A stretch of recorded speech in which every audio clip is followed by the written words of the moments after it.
It's a new year. We made it, thank God. And I feel like now is the perfect time to talk about just some things. Some mindsets, 5 mindsets to be exact. 5 mindsets that I really, really strongly believe we should leave in 2021 and not bring with us for the rest of 2022. Some of these might apply to you, some of them probably apply to me. But if you feel a type of way, just remember, offense is a choice. Okay, let's go.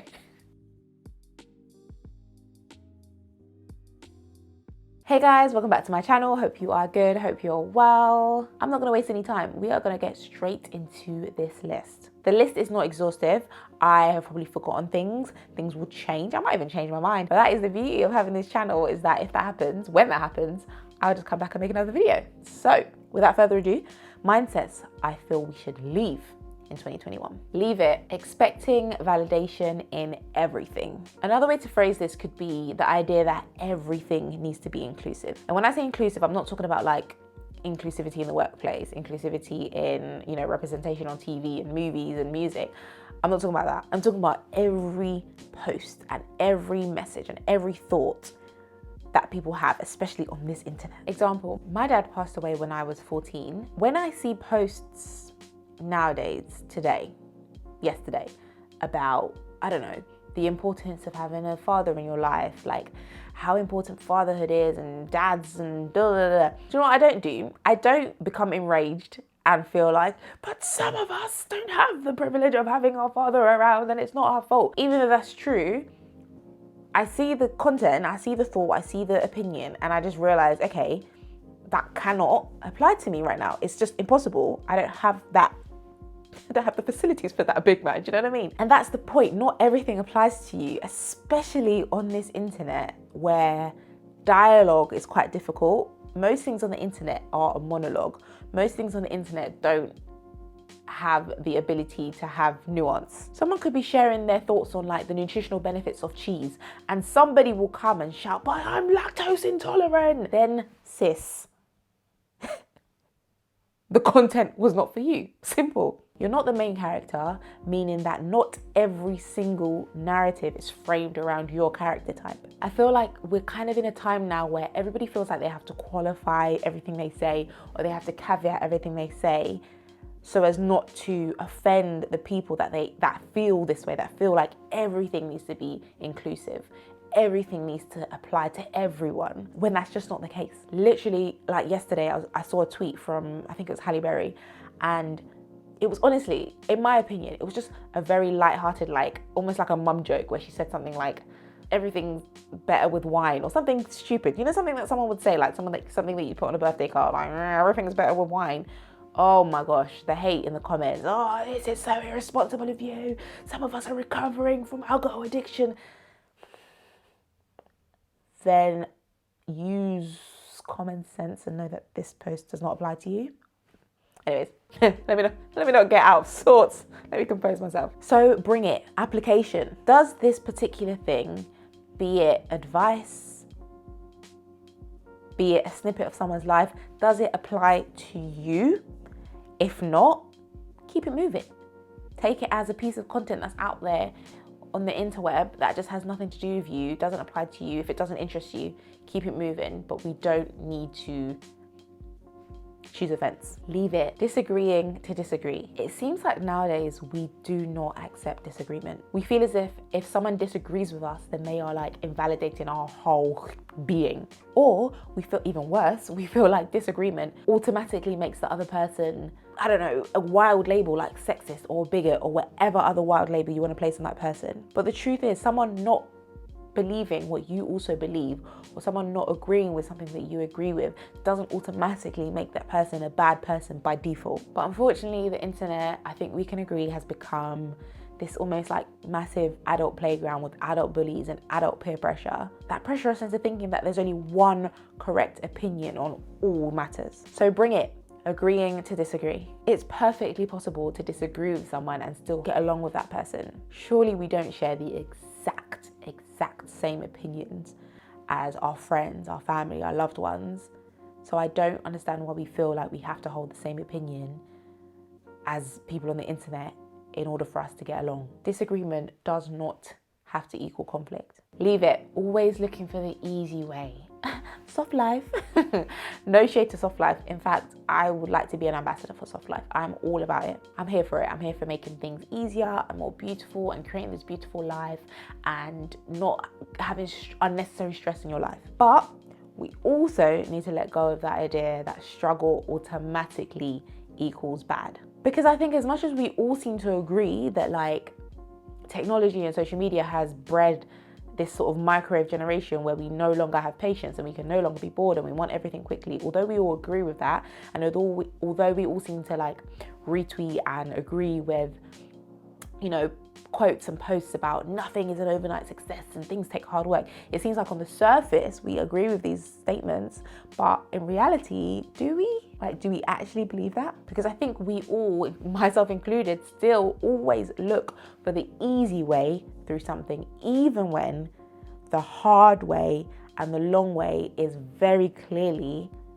the right way in that particular situation. And only we personally will know where that applies in our own situations. But I think we know that there will be things in our lives that require hard work, or there'll be seasons where we really have to face the hardship that's in front of us, and avoiding it is just delaying the inevitable, and having to face those demons or face those consequences at a later age or a later stage rather than facing it when it was first presented, that will hit even harder. Speaking from experience, not doing the hard stuff when you first had the opportunity to do the hard stuff makes the hard stuff harder in the future. Bring it. Self-awareness. Know yourself.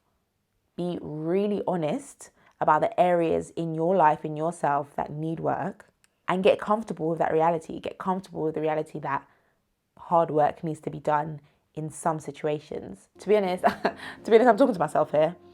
Soft life ambassador, of course, but even in order to achieve soft life, there's still hard work that needs to be done. And I need to find a way to accept it, be comfortable with it, and embrace it. Leave it.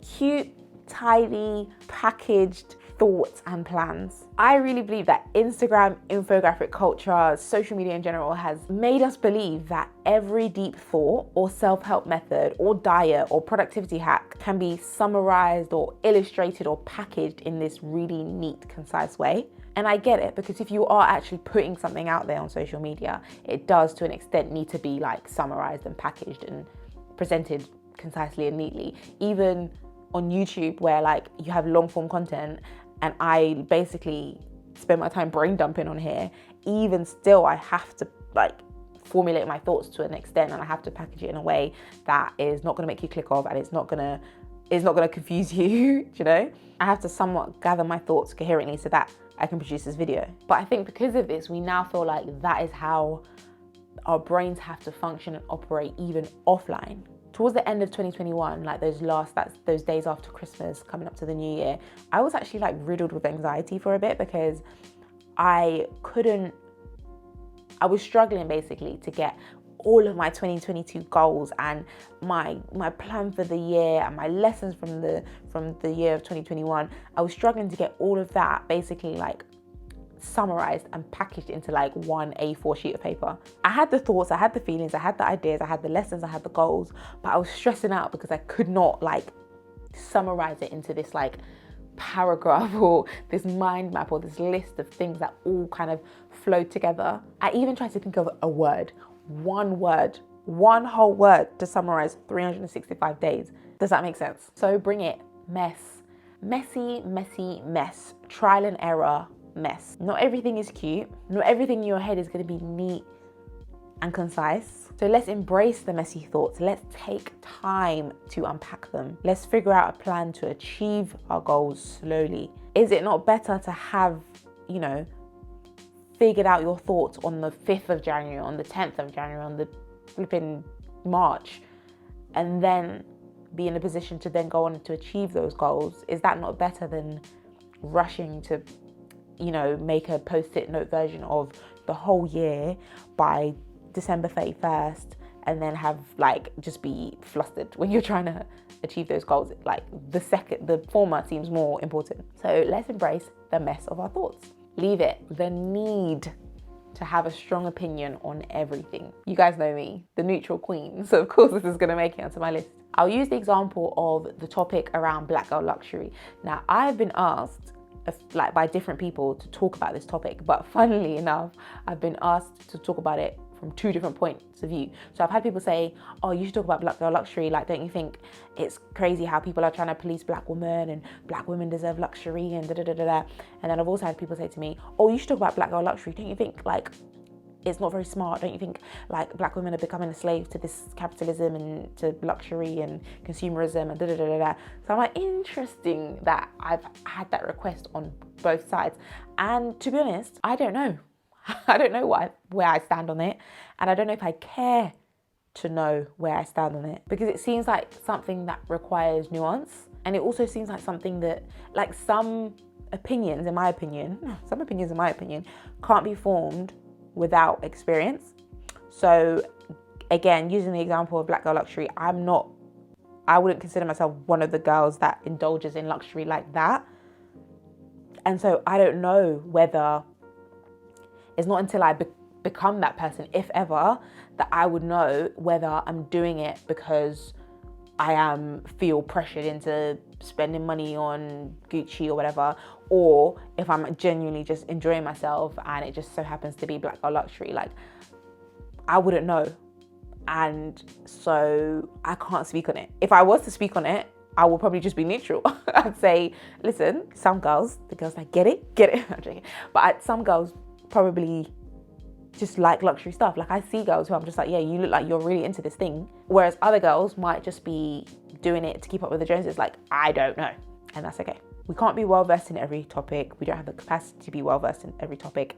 And it's okay if you just don't care to form an opinion on some things. So bring it. Neutrality. Be neutral. It's okay not to have an opinion on every single thing. It's okay to be indifferent. It's also okay to see and understand both sides of the argument. We kind of need to understand that 2 things, 3 things, multiple things can be true at the same time when it comes to many topics and opinions. We seem to have developed this really strong craving to put people into boxes as fast as humanly possible as soon as they've uttered a word. And that needs to stop. We need to leave that in 2021. I talk about this a lot in my binary thinking video, so be sure to check it out. That is my list. And like all things on this internet, it might not apply to you, and that is absolutely fine. But as always, let me know in the comments below, what mindsets do you think we need to leave in 2021? And what mindsets do you think we should adopt or bring in or continue into 2022? Thank you so much for watching, and also thank you so much for 2021. Like, in terms of this channel, this platform, it was a great year, and so I really do appreciate everybody that's been rocking with me, and I hope you stay with me for 2022. Got some exciting things coming up, so stay tuned, watch this space, like, comment, subscribe, all that good stuff, and I'll see you in the next video. Bye. Also, guys, follow me on Instagram, follow me on TikTok, follow me on Twitter, follow me on Pinterest. Okay, bye.